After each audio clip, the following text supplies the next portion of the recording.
Gaurkoan kamera aurrean, Enara Irureta Goiena Dominguez dugu gurekin, eta datozen minutuetan Ara Gorputz proiektua hobeto ezagutzen saiatuko gara.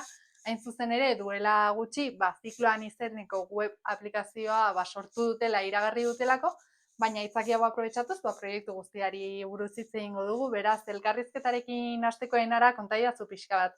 Nola sortzen da Ara Gorputz bezalako proiektu bat abiatzeko ideia? Bai, gu berez ofizialki nolabait 2018an hasten gara ekimenarekin, baina nolabait Jon eta biok garela osatzen dugunak proiektua, eta gero gure lagun taldeare bai beti aitortzen dugulako, ze azkenean hor daude egunerokoan eta laguntzen. Ikusi genuelako gure prozesu propioak, hilerokoaren behaketaren prozesu propioak eginda, informazio guzti hori zabaldu behar genuela. Ezinbestekoa zela hori gizarteratua izatea nolabait, ez? Eta behar horretatik abiatuz, hori sortu genuen Ara Gorputz ekimena, abia puntu horretik, momentu horretan ere, eta jarraitzen dugu, ez? Baina arakatzen genuen ere bai autokudeatutako ginekologia deitzen dioguna, dela, azkenean hilerokotikan sartzen zarenean, esaten dugu, ez? Hor, iraikitzen da mundu zabal bat, eta, tabu edo askotan hitz egiten ez diren gaien, hoien lanketa egiteko beti taldean, eta, emakume taldeekin.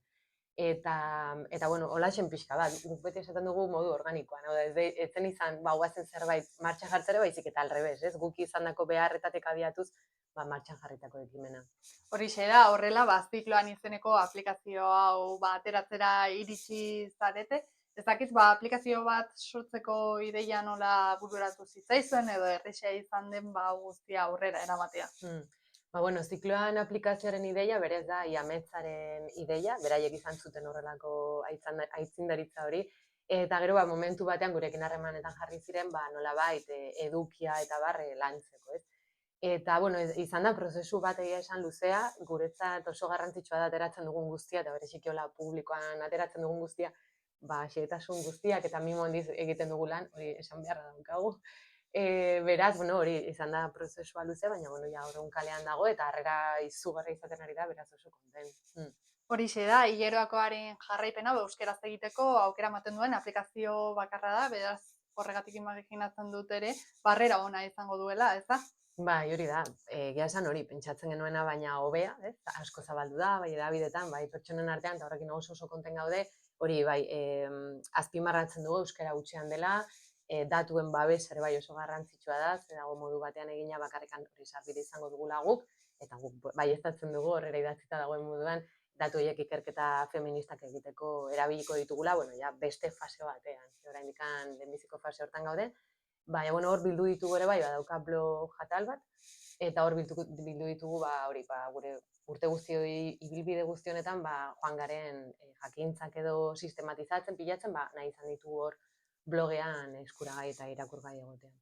Horixe da, azpimarratzen duzu ere, emakume bakoitzak hilerokoa edo modu desberdin batean bizitzen duela, ez? Hau da, naiz eta hilerokoaren jarraipena egiteko aplikazioa izan, ideia hori oinarrian ere hartzen duzu kontutan, ez da? Bai, hori da, azkenean guretzako hilerokoa, bada, kakotxen artean aitzaki bat, norbere burua ezagutzeko eta barrura begira jartzeko, ez?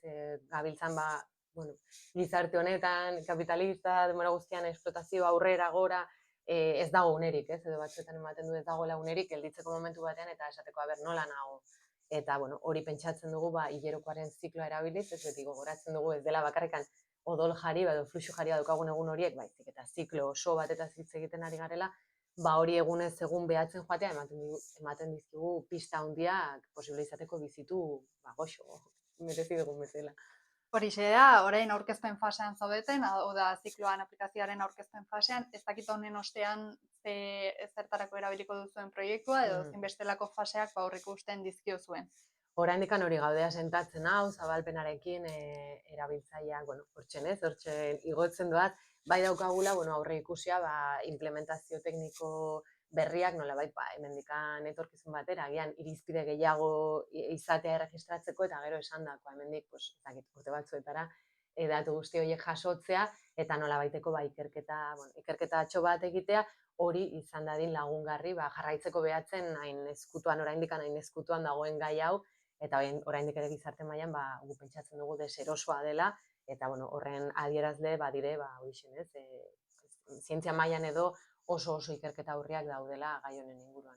Horixe da, tabuak aipatu dituzu, ez Mm. dakit zuek Aragorputz izeneko proiektu honekin hasi zinetenetik, bai hilerokoaren kulturaren inguruan aldaketarik nabaritu alduzuen, hau da gizartean gutxinaka hilerokoarekin loturiko tabu Mhm. horiek ezabatzen ari direla edo pixkanaka aldaketaren bat gertatzen ari ote den. Bai, a ber, gu beti ezin dugu utzi aitortzez, ez, gu egiten gabiltzan lana eta beste hainbat feminista eta beste hainbat eragilek egiten ari duten lana honen inguruan, baina alere gaur egun oraindik ere hori tabua bada, guk uste dugu, eta bestela ere ez bada tabua oraindik deserosoa da. Nire azken boladan asko etortzen zait deseroso hitza, ez? Non, bueno, badagon, ez dakit, sentsazio bat de, bueno, ontaz igual, ez du asko hitz egin, ez dakit, gai bat bueno, ez dela nahi jorratu, ez? Guk beti esaten dugu gai hau dela espazio guztietan lantzeko gai bat, izan enpresetan, izan ez espazioetan, proiektuetan, elkartetan, eskolan, guk ere beti aipatzen dugu eskoletan saioak egiten ditugu aurrekin,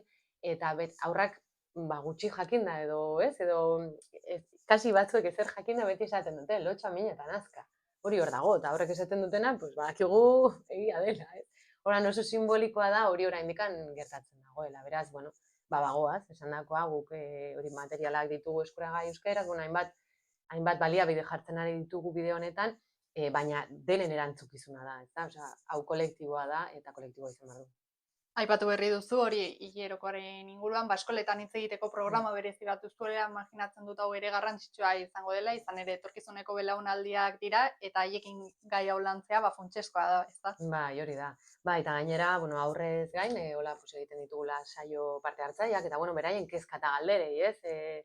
Erantzuteko ematen duela, bueno, pues, badaudela, badituztela kezka asko, eta gero ere bai beti programa horren barruan, bueno, de hecho ere baliabide guztiak eskuragai daude, liberatuak daude, ez? Denak eskola guztietan implementatu ahal izateko hau irakasleekin ere egiten dugu saioa. Guretzat oso garrantzitsua da aurrak ulertzea, beraien egunerokoan dauden bidelagun horiek badakitela zer egin behar duten edo badakitela nola jaso gaia eta nola landu, ez? Orduan, bueno, bi eremu horiek ezin ditugu ahaztu ikastolaren eskolen eremuan. Hori da, azken finean, hori eguneroko beharrekin loturiko proiektua da, hau da, egunero sor daitezkeen kezka edo beharrei erantzuten diena, ezta? Bai, hori da, azkenean, hilerokoaren behaketarekin hasten zarenean eta identifikatzen dituzten faseak eta nola zauden, guretzat, guk bete esaten dugu, hau ez da, gai suelto bat, hau paradigma oso baten gaia da, ez? Hor, ikusiko duzu energia duzu, norekin nahi duzun harreman du, nola ere bai, pues, agenda, zure agenda, edo albalima duzu, ez? Egunerokortan, zer egin, zer ez egin, bueno, pixkat autozaintzarentzako zalantzarik gabe gure ustetan oso tresna garrantzitsua da behaketa hau, eta gero ere bai beti aipatzen dugu, hau ez dadia geratu bakoitzaren barruan, ez? Baizik eta guazen saiatzera, lagun bat balin bada, bi dira, maravilloso, ez? Osea, beraiekin partekatzea eta honen inguruko ditugun kezkak eta ditugun minak edo guzti hori harremanean jartzea, ze bestela isolatua gelditzen gera eta ez dugu nahi. Hori bai, gizarte honetan azkenean ginekologiarekin loturiko gaiak era individualean edo oso pertsonalean lantzera ohitua gaude, baina proiektu honek ere hori defendatzen du, ez? Lanketa kolektiboa izan dadila eta gizarte osora zabaldu beharreko ezagutza dela, ezta? Bai, zalantzari gabe, guk beti, bueno, nik beti aipatzen dut niretzako hasi nintzen hilerokoaren kontu honekin, asko sufritzen nuelako aurre hilerokoaren edo fase premenstrualean, ez? Eta nik hor bakardade batetik bizi nuen, de repente ikusi nuenen beste batzuek ere fase hortan egiten zutela negar, esan, bueno, vale, orduan ja ez naiz ni, ez? Eta orduan poliki, hor daukagu aukera eder bat ekiditeko hainbat min, hainbat sufrimendu isolatuak ez gaude, ez, konpartitzen balin magoaz, eta bueno, guk azken tartean ere bai, gure gorputzen buru jabetza hori hartzeko bidean, ez, guk jakiteko nola gauden, eta gure zikloaz eta bar. Hori da, zikloan aplikazioa aipatu dugu, baita gai hau eskoletara eramateko egitasmo hori, ezakitia da eskuartean beste proiekturik duzuen, edo pixka bat etorkizunera begira, zein lanketa egin nahiko zenuketen.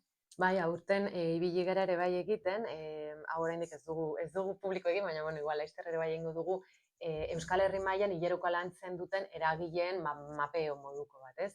Ikusten dugu eskaera handia dela eta guri batzuetan idazten digutela Arabako herri batetik eta bueno, ezin gera jun. Araño ematera tailerrak, orduan helburua da identifikatzea Euskal Herri mailan zer eragile gabiltzan lan hauek egiten eta hori publikoa egin horrelako, bueno, modu batean, ez, esandakoa, ikusteko garela gehiago, ikusteko ere bai, lanketa honetan ere bai ikusten gabiltza nola denak ditugun erronka antzekoak, gaia plazaratzerako momentuan, ez? Orduan, bueno, horrekin gabiltza eta bueno, beti ere bai esaten dugu, adibidez eskoletan gu irekiak gaudela, pues kasi beraiek egunerokoan aurrekin dauden horiek ze behar duten. Eta guk orduan egingo dugu, ez? Pixka bat beti gaude irekita ze behar da, ez? Orduan, bueno, hor ere bai, proposamena, gonbidapena, hortan gabiltzala, eta ideiarik badago, idaztea.